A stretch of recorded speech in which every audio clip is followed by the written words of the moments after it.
बोलिए सियावर रामचंद्र भगवान की जय। श्री हनुमान जी महाराज की जय। श्री लक्ष्मीपति भगवान विष्णु की जय। श्री उमापति महादेव जी की जय। सब संतन की जय, सब भक्तन की जय। जय जय श्री सीताराम, जय जय श्री राधेश्याम। भक्तों, यह जो मनुष्य का जन्म हमें मिला है, यह मानव जन्म बड़ा ही दुर्लभ है। सभी शास्त्रों ने, सभी वेदों ने, सभी संतों ने यही कहा है कि मनुष्य जन्म दुर्लभ है। यह जो मनुष्य का जन्म है, संपूर्ण जन्मों का यह अंतिम जन्म भी है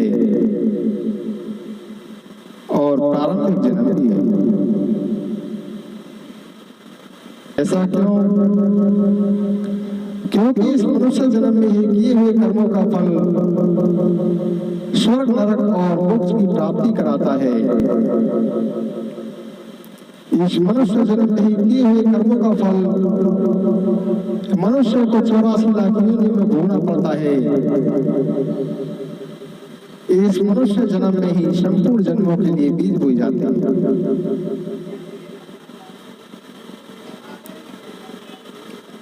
मनुष्य स्वतंत्र है, सत्कर्म कर सकता है, असत्कर्म कर सकता है, भगवत भजन कर सकता है। मनुष्य यदि सकाम भाव से शुभ कर्म करता है तो स्वर्ग आदि में जाता है। यदि असत कर्म, पाप कर्म करता है तो पशु पक्षी भूत पिशाच आदि योनियों में जाता है, नरक में जाता है। और यदि शुभ और अशुभ कर्मों से रहित होकर भगवान का भजन करता है तो वह मोक्ष को प्राप्त करता है, भगवान को प्राप्त करता है। इस अंतिम मनुष्य जन्म में मनुष्य जो चाहे वह कर सकता है। भक्तों, आज एक रामायण का एक प्रसंग हम चर्चा करते हैं कि नारद मुनि एक बार जब तपस्या कर रहे थे तो नारद मुनि ने देखा कि जो दक्ष प्रजापति ने उनको श्राप दिया था कि वह कभी भी एक स्थान पर स्थिर नहीं रह सकते थे, नारद मुनि जी देखते हैं कि वह जो दक्ष प्रजापति का श्राप था, वह श्राप उन पर काम नहीं कर रहा है। नारद मुनि जी की समाधि लग गई है, क्योंकि नारद मुनि जी को दक्ष का यह श्राप था कि नारद मुनि जी कभी भी एक स्थान पर अधिक समय तक नहीं ठहर सकते। नारद मुनि जी को यह सोचकर कि उनकी समाधि लग गई, उन्होंने कामदेव को जीत लिया, नारद मुनि जी के मन में बड़ा अभिमान हो जाता है। नारद मुनि जी जाकर अभिमान सहित यह सारी बात भगवान शिव जी को बताते हैं। कहते हैं कि हे भोलेनाथ, मैंने भी काम को जीत लिया, क्योंकि भगवान शिव ने भी काम को जीता हुआ है। कामदेव को भगवान शिव ने भी भस्म कर दिया था, तो इसीलिए भगवान शिव जी से कहते हैं कि हे प्रभु, मैंने भी काम को जीत लिया। तो भगवान शिव नारद मुनि जी को समझाते हैं, कहते हैं कि हे मुनिराज, यह बात ठीक है कि आपने काम को जीत लिया, क्योंकि नारद मुनि जी की जो वहां स्थिति हुई उसमें भी भगवान शिव का ही प्रभाव था, क्योंकि उसी स्थान पर भगवान शिव ने कामदेव को वश किया। फिर भी भगवान शिव जी नारद मुनि जी को समझाते हैं कि ठीक है, आपने काम को जीत लिया, पर यह बात आप कभी भूल से भी भगवान विष्णु से मत कहना। नारद मुनि सोचते हैं कि मैंने काम को जीत लिया, तो यह बात तो सबको पता लगनी चाहिए, और भगवान शिव कह रहे हैं किसी से मत कहना। नारद मुनि जी को भगवान शिव जी की यह बात कुछ सही नहीं लगी। भगवान शिव जी से आज्ञा पाकर नारद मुनि जी तुरंत ही भगवान विष्णु के पास क्षीर सागर पहुंच जाते हैं।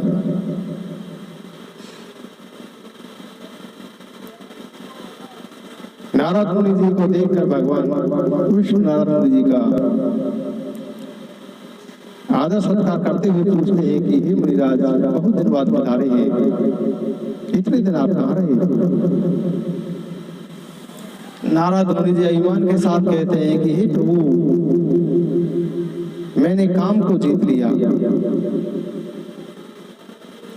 भगवान विष्णु बोले कि नारद मुनि जी, इसमें कौन से आश्चर्य की बात है? आपका तो नाम लेने से ही काम, क्रोध, मोह, यह जितने भी विकार हैं पास नहीं भटकते, तो फिर आपके लिए काम को जीतना क्या आश्चर्य की बात है?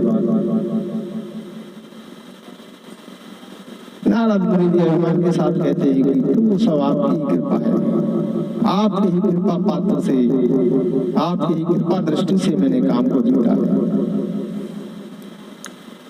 भगवान विष्णु समझ गए कि नारद मुनि जी की इस बात को कहने में भी अभिमान झलक रहा है। भगवान विष्णु ने सोचा कि मैं अपने भक्तों के, अपने सेवकों के मन में अभिमान को नहीं रहने दूंगा। मैं अपने भक्तों, अपने सेवकों के मन में अभिमान का जड़ से उखाड़ देता हूं। इसीलिए भगवान विष्णु ने सोच लिया कि मैं नारद मुनि जी का अभिमान नहीं रहने दूंगा। नारद मुनि जी भगवान विष्णु से आज्ञा पाकर वहां से चल देते हैं। वहां से चलते हैं तो भगवान विष्णु जी अपनी माया से रास्ते में एक ऐसा नगर बना देते हैं जो कि बड़ा विचित्र था। उसकी शोभा का वर्णन नहीं किया सकता था। उसी नगर में शीलनिधि नामक एक राजा रहता था। उसकी एक कन्या थी, वह उस कन्या का स्वयंवर करने जा रहा था। नारद मुनि जी को जब यह समाचार मिला तो नारद मुनि जी उस राजा शीलनिधि के पास जाते हैं। नारद मुनि जी को देखकर राजा शीलनिधि उनका आदर सत्कार करके उन्हें आसन प्रदान करता है। राजा शीलनिधि नारद मुनि जी से कहता है कि हे मुनिराज, आप तो त्रिकालज्ञ हैं, कृपया करके मेरी पुत्री का हाथ देखिए कि इसके भाग्य में कैसा वर लिखा है। नारद मुनि जी उस शीलनिधि राजा की जो विश्व मोहिनी कन्या थी उसका हाथ देखकर, उसके रूप को देखकर वैराग्य भूल गई। वह विश्व मोहिनी तो साक्षात माता लक्ष्मी का ही स्वरूप थी। नारद मुनि जी अपने आप को ही भूल गए, परंतु नारद मुनि जी ने प्रकट में कुछ भी नहीं कहा। नारद मुनि जी ने जब विश्व मोहिनी कन्या का हाथ देखा और उसमें देखा कि जो भी इस कन्या के साथ ब्याह करेगा, जो भी इसे ब्याहेगा वह अमर हो जाएगा। यह सब लक्षण विचार कर मुनि अपने मन में रख लिया और राजा से कुछ और ही कह दिया।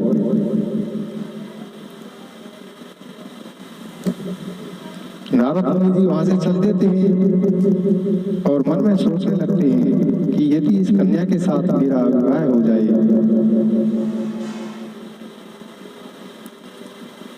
परंतु सोचने लगे कि इस कन्या से विवाह होने के लिए तो सुंदर रूप चाहिए, क्योंकि यह कन्या तो बहुत ही सुंदर और शोभा की खान है। इस समय इस कन्या के साथ विवाह जब भी संभव है कि मेरा भी ऐसा ही रूप। नारद मुनि जी भगवान की प्रार्थना करते हैं, भगवान की प्रार्थना विनती करते हैं और नारद मुनि जी की प्रार्थना सुनकर भगवान विष्णु प्रकट हो जाते हैं। नारद मुनि जी भगवान से कहते हैं कि हे प्रभु, कृपया करके मेरे सहायक बन जाओ और मुझे आप अपना रूप दे दो, जिससे कि मैं इस विश्व मोहिनी कन्या का वर्ण कर सकूं। नारद मुनि जी कहते हैं कि जेहि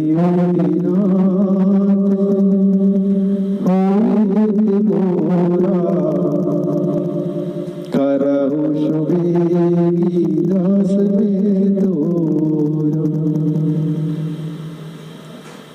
नारद मुनि जी कहते हैं कि हे प्रभु, जल्दी से वह कीजिए जिससे मेरा यह काम बन जाए।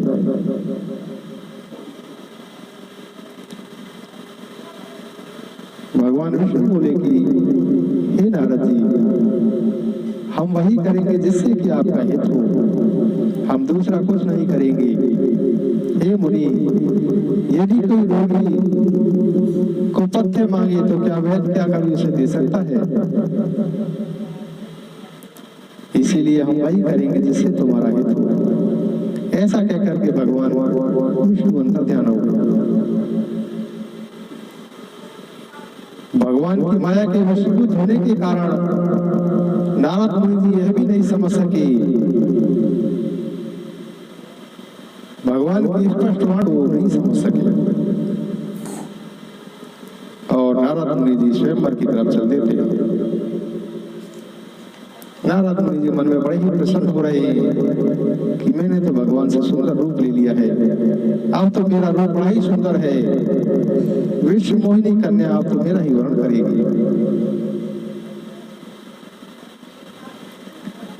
स्वयंवर में पहुंचते हैं, परंतु भगवान ने तो नारद मुनि जी के कल्याण के लिए उन्हें सुंदर रूप नहीं दिया, उन्हें रूप दिया।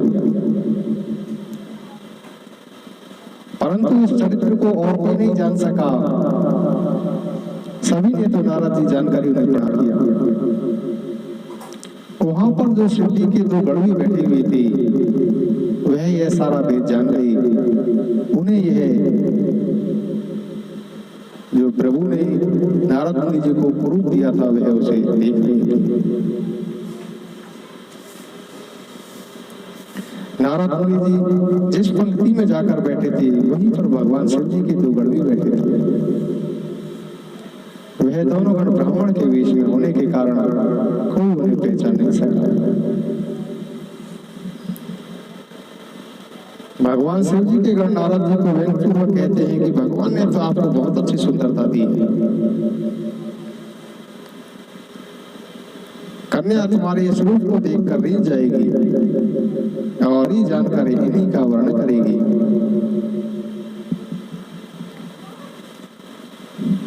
नारद मुनि जी को मोह हो रहा था, क्योंकि उनका मन माया के वश में था।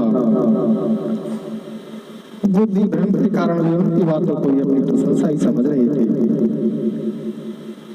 नारद मुनि जी का वह रूप था, जो बंदर का रूप था, वह केवल राजकन्या को ही दिखाई दिया। राजकन्या उनका बंदर जैसा मुंह और शरीर देखकर डर गई। जिस ओर भी नारद जी जाकर बैठते, कन्या उस ओर देखती भी नहीं। नारद जी बार बार उछलते, बार बार झपटते, परंतु कन्या उस ओर से मुंह फेर लेती। भगवान विष्णु ही राजा का शरीर धारण करके वहां जा पहुंचे।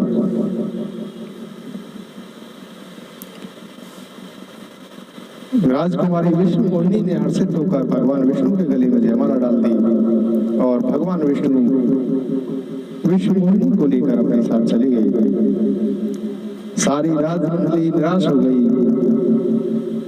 मोह के कारण मुनि की बुद्धि भी नष्ट हो गई थी और वह राजकुमारी की को गई हुई जानकर बड़े ही व्याकुल हो गए। वह ऐसे व्याकुल हो गए जैसे कि किसी सर्प की मणि गिर गई हो। तब भगवान शिव जी के पेड़ों ने मुस्कुरा कर कहा कि जाकर जरा दर्पण में अपना मुख देख लीजिए। तब नारद मुनि जी जल में झांककर अपना मुंह देखते हैं और नारद मुनि जी ने जैसा ही अपना बंदर का रूप देखा तो उन्हें क्रोध आ गया।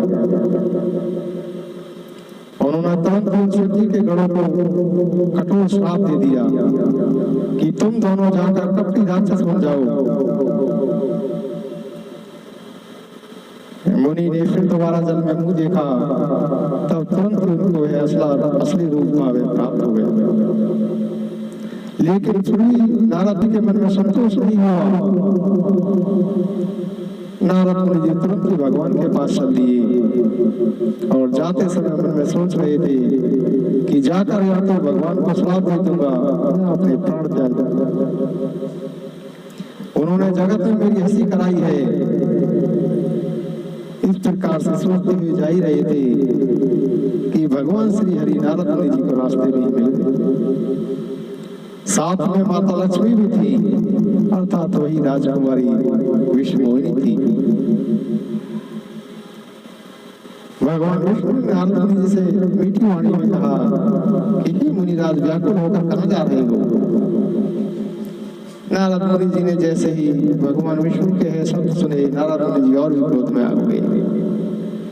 माया के वशीभूत होने के कारण नारद मुनि जी का ज्ञान विलुप्त हो गया था।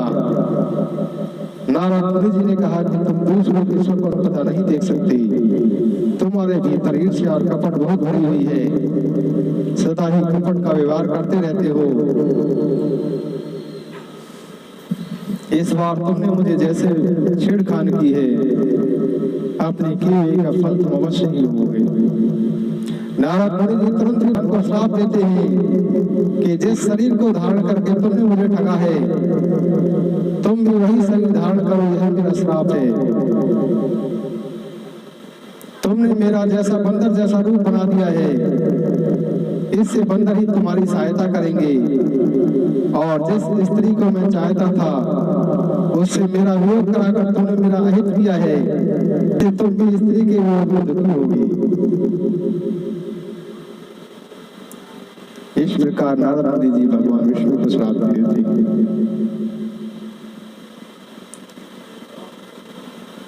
यह श्राप का ही था कि भगवान विष्णु प्रभु श्री रामचंद्र जी के रूप में राजा बनते हैं। बंदर और भालू उनकी रावण के साथ युद्ध में सहायता करते हैं, और माता सीता जी को जब वनवास हो जाता है तब उनके विरह में दुखी होते हैं।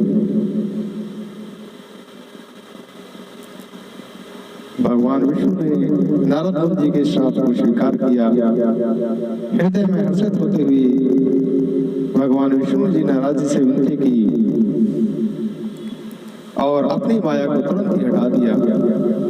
जैसे ही भगवान विष्णु जी ने अपनी माया को हटाया तो वहां न तो वह लक्ष्मी रह गई और ना ही वहां राजकुमारी विष्णुमोहिनी रह गई।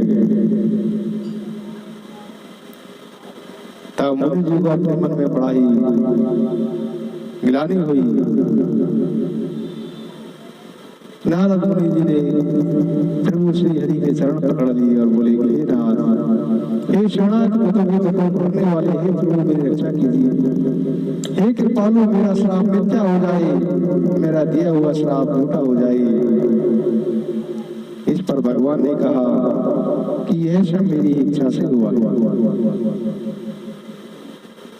तब मुनि नारद जी ने कहा कि हे प्रभु, मैंने आपको जो खोटे वचन कहे, आपसे जो दुर्व्यवहार किया,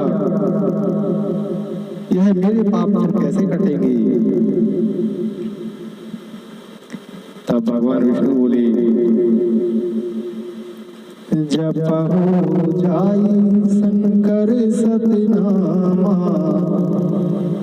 तो यही हृदय तुरंत विश्राम।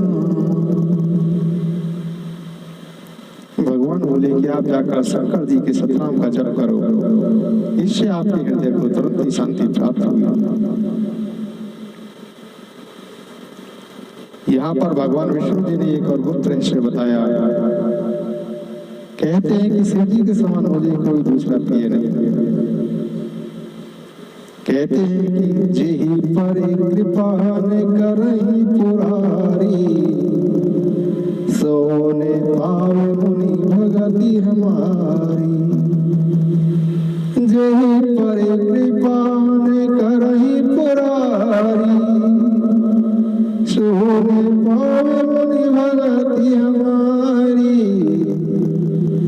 हे मुनिराज, भगवान शिव जी जिस पर कृपा नहीं करते वह मेरी भक्ति प्राप्त नहीं कर सकता।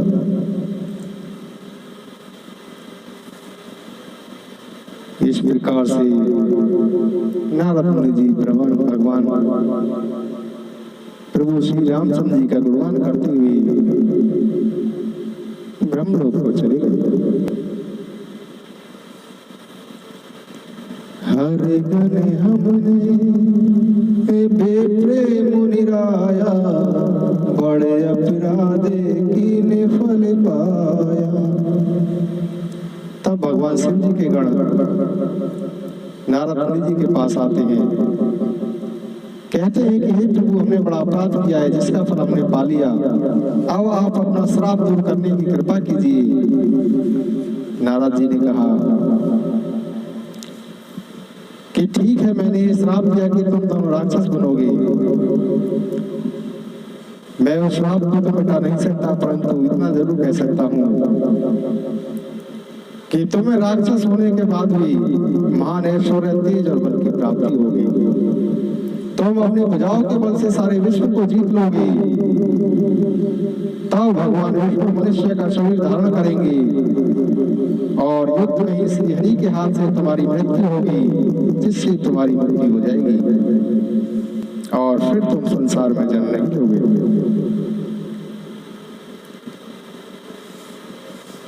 कहते हैं वेद और शास्त्रों ने कहा है कि भगवान विष्णु के प्रभु श्री राम जी के रूप में अवतार लेने का एक कारण ये भी था।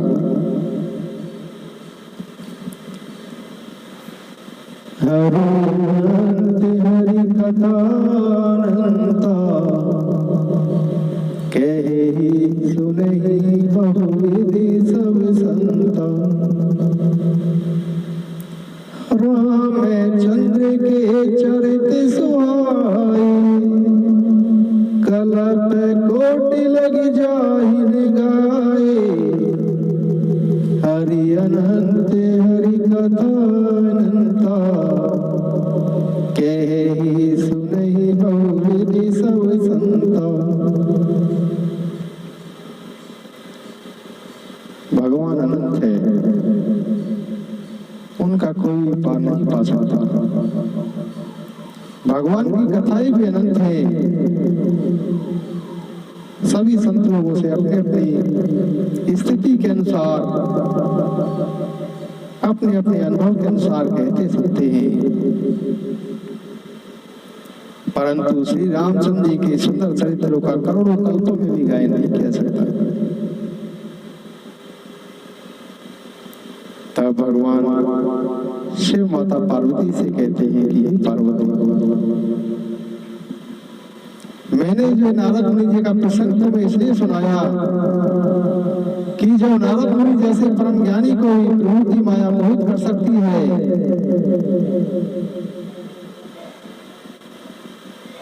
प्रभु तो लीलाधर है, शरणागतों का हित करने वाले हैं, वे सेवकों के दुखों को हरने वाले हैं। ऐसा कोई नहीं है, देवता मनुष्य और मुनियों में ऐसा कोई नहीं है जिसे भगवान की बलवती माया मोहित नहीं करती। भगवान शिव जी कहते हैं कि इसीलिए मन में ऐसा विचार करके उन भगवान का भजन करना चाहिए।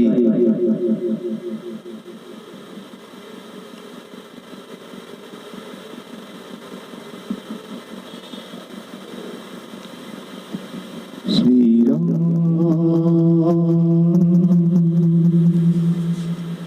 जय राम जय जय राम।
लोचन कृपा निधान। श्री राम जय राम जय जय राम, जय राम जय राम जय जय राम। करुणा करे अपना लो राम, अपना दास बना लो राम। मैं तेरा तू मेरा राम, श्री राम जय जय राम। भक्तों के रखवारे राम, संतों के हितकारी राम, श्री राम जय